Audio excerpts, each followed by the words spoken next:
കൊള്ളാവല്ലോ, നല്ല സാരിയാണല്ലോ. മോൾ എവിടെ പോവാ ഇന്ന്? ആഹാ, എവിടെ വെച്ചാ കല്യാണം? കൂട്ടുകാരിയുടെയോ? എടി, എന്നാ പിന്നെ ഇവളെയും കൂടെ പിടിച്ച് കെട്ടിക്കടി. വെറുതെ എന്തിനാ, കൂട്ടുകാരികളൊക്കെ കല്യാണം കഴിച്ച് പോവില്ലയോ? നല്ല സാരിയാ കേട്ടോ. എത്ര രൂപയായി? എവിടുന്നാ വാങ്ങിയത്? എന്റെ ദൈവമേ, 2500 രൂപയോ ഈ സാരിക്കോ? ഞാൻ വിചാരിച്ചു വല്ല 10-700 രൂപയോ വല്ലോ 750 രൂപ വല്ലോ കാണത്തുള്ളത്. ഓ, 2500 രൂപയുടെ മതിപ്പൊന്നുമില്ല. ഇതുപോലത്തെ 2500 രൂപ ഉണ്ടെങ്കിൽ ഇതുപോലത്തെ 3-4 സാരി ഇവിടെ കിട്ടിയാനല്ലോ. നിങ്ങൾ അല്ലേലും നിങ്ങൾ എപ്പോഴും ഇങ്ങനെയാണ്. നിങ്ങൾ അമ്മയും മക്കളും അങ്ങേ അറ്റത്തെ പൈസയും കൊടുത്ത് നിങ്ങൾ കൊള്ളാത്ത തുണി മേടിച്ചോണ്ട് വരും. ഞങ്ങളൊക്കെ കൊടുക്കുന്ന സാരി എന്ത് നല്ല സാരി, നല്ല കളറും ഇതുപോലെ. പക്ഷെ ഇങ്ങനെ അടുത്ത് കാണുമ്പോ, ദൂരെ നിന്ന് കാണുമ്പോൾ നല്ല ഭംഗിയൊക്കെ ഉണ്ട് കേട്ടോ. പക്ഷെ അടുത്തോട്ട് അങ്ങോട്ട് വരുമ്പോഴത്തേന് ഒരു വല്ലാത്തൊരു കളർ നിന്റെ മുഖത്തിന് അങ്ങനെ ശരിക്കും അങ്ങോട്ട് അങ്ങ് ചേരുന്നില്ലെന്ന് തോന്നുന്നു.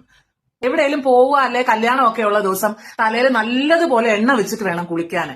അപ്പൊ നമ്മൾ കുളിച്ചൊക്കെ കഴിഞ്ഞ് ആ ചീപ്പിട്ടൊന്ന് ചീകി വെക്കുമ്പോഴത്തേനും മുടിയെല്ലാം ഒതുങ്ങിയിരുന്നോളൂ. ഇതിപ്പോ നിങ്ങൾ കല്യാണത്തിന് ഈ ബസ്സിലും വണ്ടിയിലും ഒക്കെ കയറി ഇറങ്ങി അങ്ങ് ചെല്ലണ്ടായോ? അപ്പോഴത്തേന് ഈ കാറ്റെല്ലാം കൂടെ അടിച്ച് മുടിയെല്ലാം കൂടി ഇപ്പൊ തന്നെ പറന്ന് പിടിച്ചാ കിടക്കുന്നത്. ഇനി വണ്ടിയെല്ലാം കൂടെ കയറുമ്പോഴത്തേനും പറന്ന് ഇങ്ങനെ എല്ലാം കൂടെ ഫ്രണ്ടിലോട്ടിരിക്കും. ആണ്ടെ, കണ്ണിലിട്ടാ കാണാത്തൊരു പൊട്ടും കൂടെ എടുത്ത് വെച്ചേക്കുവാ. ഇച്ചിരി വലിയ പൊട്ടൊക്കെ തോടും. ഇപ്പൊ പ്രായമൊക്കെ ഇത്ര ആയില്ലേ, കൊച്ചു പിള്ളേർ. ഇതിപ്പോ കുഞ്ഞു പിള്ളേർ തൊടുന്ന പോലെ കണ്ണിലിട്ടാ കരികരിക്കാത്തൊരു പൊട്ട് തൊടും. അങ്ങോട്ട് വാ, ഇവിടെ പൊട്ടൊന്നും ഇല്ലെങ്കിൽ അങ്ങോട്ട് വാ. ചിങ്കാറോ കൺമഷിയോ എന്തെങ്കിലും കൊണ്ടൊരു പൊട്ട് ഇച്ചിരി വലുതായിട്ടെങ്കിലും തൊടും. മനുഷ്യരൊന്ന് കണ്ടോട്ട് ആ മുഖത്തൊരു പൊട്ട് വെച്ചിട്ടുണ്ടെന്ന്. ഞാൻ നിന്നോട് ചോദിക്കാനിരിക്കുവായിരുന്നു കുഞ്ഞെ, നീ ഈ കുർത്തയും ചുരിദാറിന്റെ സെറ്റൊക്കെ മേടിക്കാൻ പോകുമ്പോഴേ അതിന്റെ കൊള്ളാവല്ലോ, നല്ല സാരിയാണല്ലോ. മോൾ എവിടെ പോവാ ഇന്ന്?